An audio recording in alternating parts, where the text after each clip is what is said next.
Equation है आपके पास 2x minus y is equal में 1। ये दो इक्वेशन आपके पास है। अब ये तो पहली इक्वेशन है और ये कौन सी है, ये दूसरी इक्वेशन है। ठीक है, ये दो इक्वेशन आपके पास है।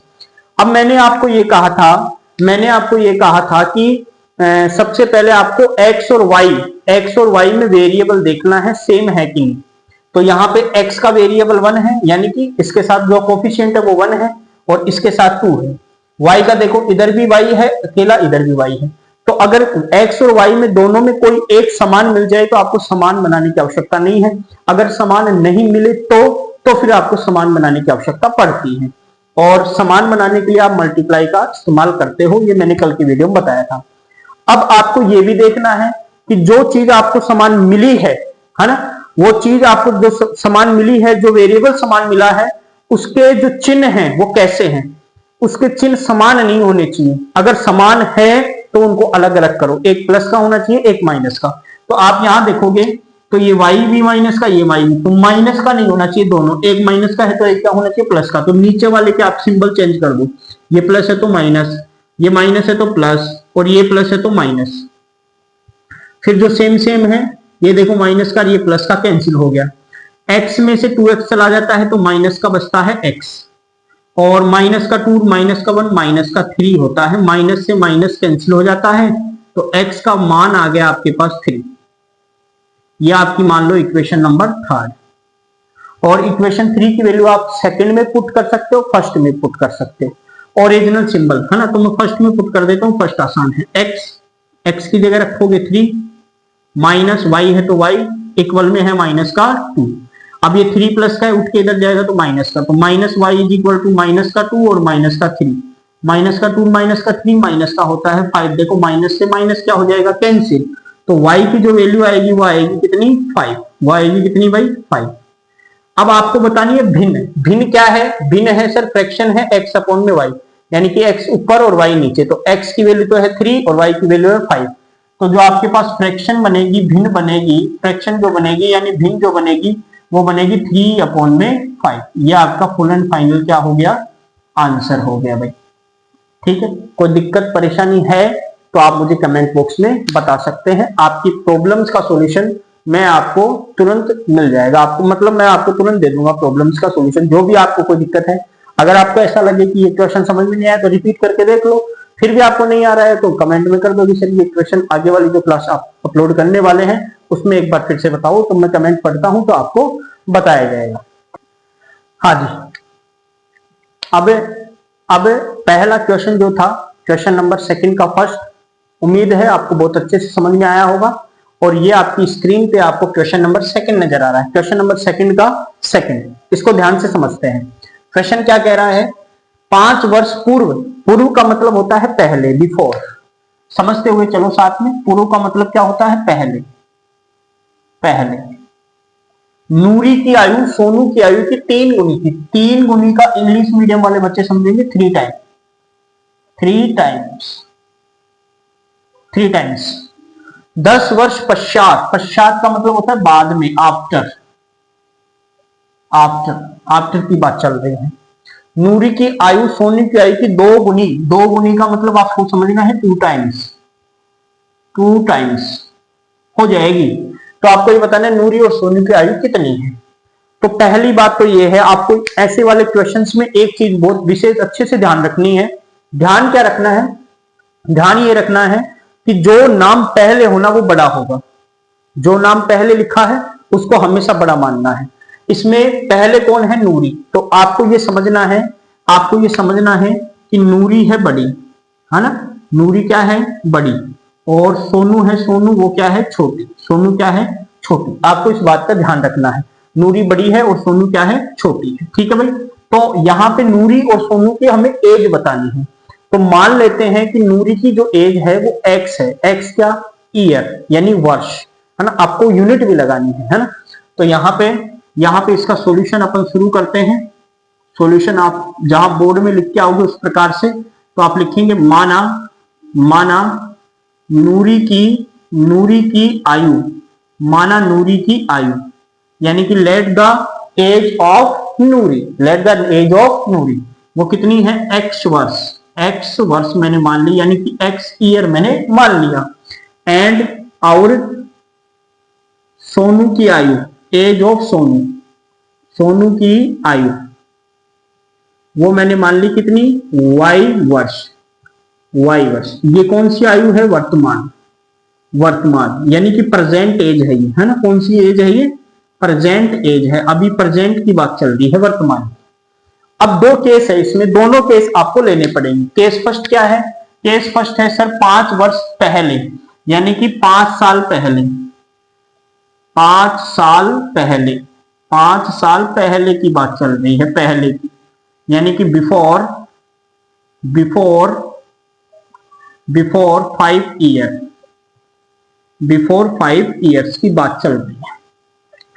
एक बात बताओ, आप खुद ऐसे सोचो कि कोई व्यक्ति आज 50 साल का है, कोई व्यक्ति है आज 50 साल का है, आज 5 साल पहले कितने का होगा वो, सर सिंपल सी बात है 45 का होगा। क्या किया सर, देखो 5 साल पहले की बात की ना, तो हमने उसमें 5 माइनस कर दिया, जो उसकी वर्तमान आयु थी ना, प्रेजेंट एज थी, उसमें हमने 5 को क्या कर दिया है, माइनस कर दिया है। तो सिंपल सी बात ये है कि नूरी आज x की है, x की, तो सर 5 साल पहले इसमें से 5 कम होगी ना, x माइनस 5 होगी।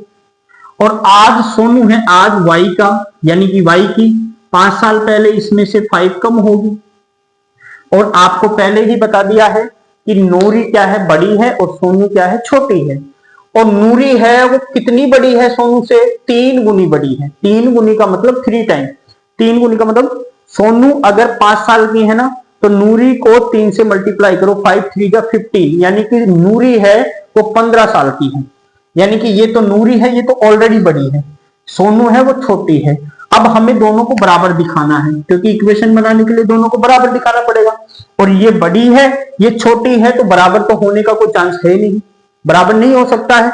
लेकिन हमें बराबर दिखाना है, तो बराबर करने का एक तरीका है कि सर ये कितने टाइम बड़ी है, 3 टाइम, तो सर इसको भी 3 टाइम कर दो, यानी कि 3 से गुणा कर दो, तो दोनों क्या हो जाएंगे, बराबर। अब इसको सॉल्व कर लो भाई, इधर है x माइनस का 5, यहां पे है 3y, और मल्टीप्लाई करेंगे तो 15। अब वेरिएबल को एक तरफ कर लो और कांस्टेंट को एक तरफ, तो यहां से x, ये 3y इधर आएगा तो माइनस का 3y, और इधर बचेगा माइनस का 15, और माइनस 5 इधर चला गया तो प्लस का 5, तो यहां पे हो जाएगा x माइनस 3y, और यहां पे आ जाएगा माइनस का 10। ये आ गई इक्वेशन नंबर पहले, ये इक्वेशन नंबर पहले।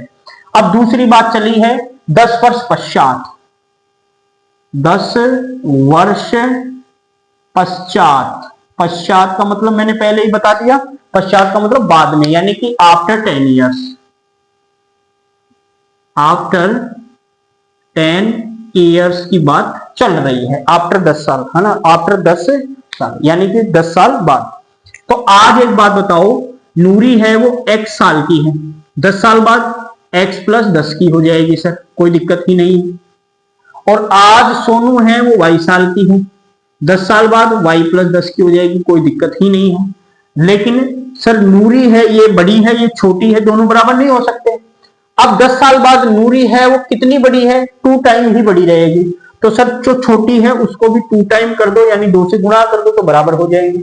तो यहां से देखो x प्लस 10 है, और ये 2 से y मल्टीप्लाई होके 2y हो जाएगा, और 2 से 10 मल्टीप्लाई होके 20 हो जाएगा। अब यहां से क्या आया x, ये 2y इधर आएगा तो माइनस का 2y, और इधर 20 है, और ये 10 इधर गया तो माइनस का 10। हाँ जी, यहां से x माइनस 2y, और 20 में से 10 गया तो 10। ये इक्वेशन नंबर सेकंड। अब इक्वेशन नंबर फर्स्ट और सेकंड को आपको क्या करना है, एक साथ लिखना है। और आप बिल्कुल देखो x सेम सेम है, तो सिंबल चेंज करोगे तो x से x कट जाएगा, y की वैल्यू आ जाएगी। जो y की वैल्यू आएगी वो तो एज होगी सोनू की, और फिर y की वैल्यू को चाहो इक्वेशन फर्स्ट में रखो, चाहो इक्वेशन सेकंड में रखो, तो x की वैल्यू आपको मिलेगी, और जो x की वैल्यू मिलेगी वो किसकी एज हो जाएगी, नूरी की। विलोपन विधि से आपको हल करना है इससे आगे, ठीक है। अब अपना क्वेश्चन नंबर चलेगा सेकंड का थर्ड। आपको दिख रहा होगा क्वेश्चन नंबर सेकंड का थर्ड, वो क्या है आप समझो। इधर इसने कहा है 2 अंकों की संख्या। अब यहाँ पे 2 अंकों की संख्या बुलाई, 2 अंकों की संख्या का मतलब 2 डिजिट नंबर। तो 2 डिजिट नंबर में आपसे एक क्लास में 50 विद्यार्थी बैठे हैं, और उन 50 विद्यार्थियों में मैं एक एक विद्यार्थी को खड़ा कर करके पूछूं कि बताओ 2 डिजिट नंबर कौन सा है, तो मैं जहां तक जानता हूं कोई 10 बताएगा, कोई 11 बताएगा, कोई 12 बताएगा, कोई 15 बताएगा, कोई 22 बताएगा।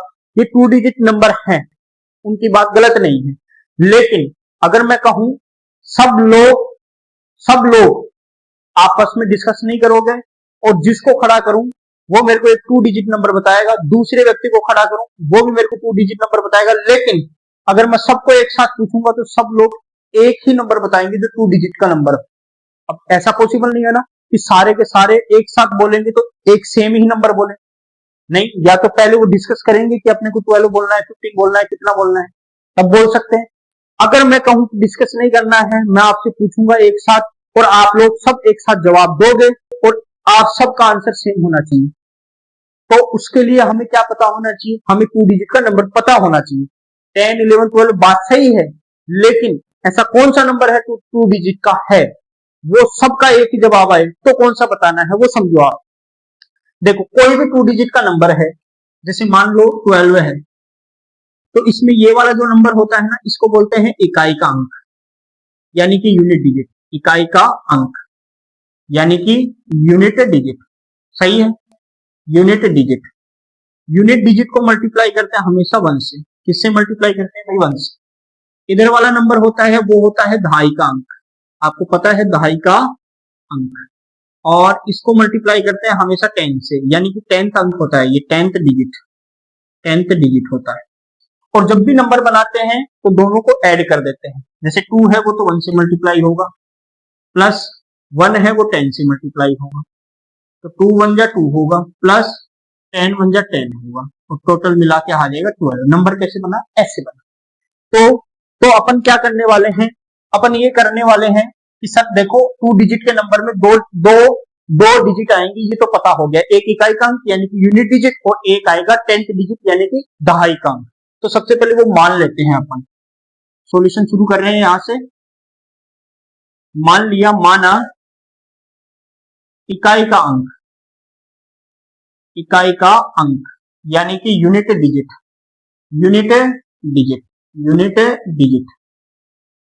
वो कितना है? x, एंड आवर दहाई का अंक यानी कि 10th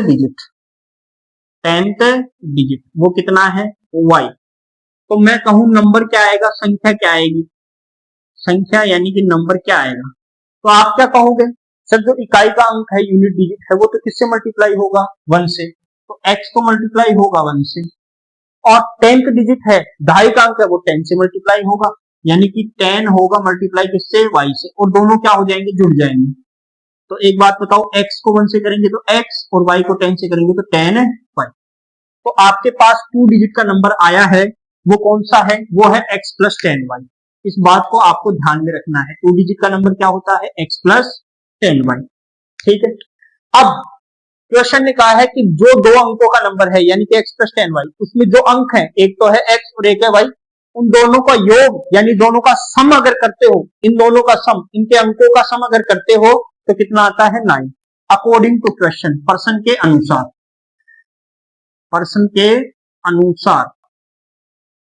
क्वेश्चन क्या कह रहा है कि जो भी आपके पास नंबर है, यानी कि एक x है और एक y है, इन दोनों का अगर आप सम करते हो तो किसके इक्वल आता है? 9 के। ये दो सिंपल सी एक इक्वेशन आपके पास बन गई है। और इस संख्या का 9 गुना, इसका मतलब है कि इन दोनों डिजिट से जो नंबर आया है, ये इस संख्या का तो कितना टाइम करना है? 9 टाइम, यानी कि इस नंबर को तो 9 से मल्टीप्लाई करना है। 9 गुना का मतलब 9 से गुणा करना है। और संख्या के अंकों को पलटने का मतलब है कि रिवर्स करना है। रिवर्स कैसे? पहले इकाई का अंक x था, अब इकाई का अंक क्या हो जाएगा? इकाई का अंक जो है अब वो हो जाएगा उल्टा y। पहले दहाई का जो अंक था वो इकाई पे चला गया, और दहाई की जगह क्या आ जाएगा? इकाई का। दहाई का अंक है वो कितना हो जाएगा? अब x हो जाएगा। उल्टा कर दिया, उल्टा पलटने का मतलब उल्टा कर दिया। तो अब की बार जो नंबर आएगा वो कितना आएगा? सर वही काम, इकाई का अंक किससे मल्टीप्लाई होगा? इकाई का अंक तो होगा 1 से, तो अब की बार इकाई का अंक कौन है? y। और दहाई का अंक है x, वो किससे मल्टीप्लाई होगा? 10 से। तो नंबर बनेगा 10x plus Y, 10x plus Y. अब की बार जो नंबर आया है वो यह आया 10x प्लस वाई। तो क्वेश्चन ने क्या कहा है कि सर जो इकाई के जो नंबर पलटा नहीं था उससे पहले जो नंबर आया था उसका कितना गुना, 9 गुना, यानी कि इस नंबर का तो 9 टाइम करना है। यानी कि सर दूसरा केस जो है, केस ये तो फर्स्ट है, ये केस सेकंड। केस सेकंड में हमें इस नंबर का तो क्या करना है, इस नंबर का तो 9 टाइम, और संख्या के अंकों को पलटने पर, यानी कि नंबर के जो डिजिट है उनको पलटा आपने, x की जगह y, y की जगह x किया, तो एक नया नंबर बना, बिल्कुल बना। ये इसका कितना टाइम करना है, 2 टाइम, यानी कि जो नया नंबर है इसका कितना टाइम करना है, 2 टाइम, और ये दोनों आपस में क्या आने वाले हैं, बराबर। तो आप ये बताओ वो नंबर कितना है, ठीक। तो आप देखो यहाँ पे 9 को x से करेंगे तो 9x, 9 को 10 से करेंगे तो 90y, और 2 को 10 से करेंगे तो 20x, और 2 को y से करेंगे तो 2y। अब एक तरफ ले लो, ये 9x 20x माइनस हो जाएगा, प्लस में 90y है, 2y इधर आएगा तो माइनस का 2y, इक्वल में क्या बचेगा, 0। तो यहां से आप देखोगे तो माइनस का कितना बचेगा, 11x, और यहां से बचेगा भाई प्लस का 88y। आप चाहो तो इसको छोटा बना सकते हो, 11 का डिवाइड कर दो, तो 11 में 11 का डिवाइड 1 टाइम, और 88 में जाएगा 8 टाइम, और इक्वल में क्या है, 0। ये आ गया इक्वेशन नंबर सेकंड। अब आपको वही काम करना है, इक्वेशन फर्स्ट और सेकंड को x से x देखो डायरेक्ट कट जाएगा, इसको मैं करवा ही देता हूं, है ना। देखो पहली इक्वेशन तो है x plus y is equal to 9, दूसरी आई है minus x plus 8y is equal to 0। तो देखो x से x तो कट गया, सिंबल चेंज करने की आपको जरूरत नहीं पड़ेगी, क्यों, क्योंकि सर एक तो है प्लस का, एक क्या है माइनस का। अब यहाँ पे 8y और ये y हो गया 9y, और इक्वल में भी कितना है 9। देखो 9 से 9 कट गया तो y की वैल्यू कितनी आ गई, 1। y की वैल्यू कितनी आ गई, 1। अब आप खुद ही सोचो, अगर ये y की वैल्यू मैं यहाँ पुट करता हूँ, यहाँ पे कर रहा हूँ इसको, देखो माइनस एक्स तो है, प्लस अगर y की जगह यहाँ 1 पुट करता हूँ तो 8 बन जा 8, और इक्वल में क्या है, 0। अब ये प्लस का 8 है, उठा के उधर भेजूंगा, कैसा हो जाएगा, माइनस का 8 हो जाएगा, और माइनस से माइनस खत्म होकर x की वैल्यू कितनी आ गई, 8। अब आपको नंबर बताना है, क्या बताना है, नंबर। तो सर देखो x की जगह तो कितना रखोगे, 8, तो यहाँ पे अगर 8 रखो, 8 प्लस 10, y की जगह कितना रखोगे, 1, तो देखो 8 प्लस 10 1 जा 10, और 10 और 8 कितना होता है, 18, तो नंबर आया 18। और इसके अगर अंकों को पलटोगे, डिजिट्स को पलटोगे, तो 1 इधर चला जाएगा, 8 इधर आ जाएगा, तो 81 हो जाएगा। कितना हो जाएगा, 81। तो ये जो क्वेश्चन नंबर सेकंड है, इसके 3 क्वेश्चन अभी अपन ने किए हैं बिल्कुल डिटेल से, विलोपन विधि यानी कि एलिमिनेशन मेथड के साथ।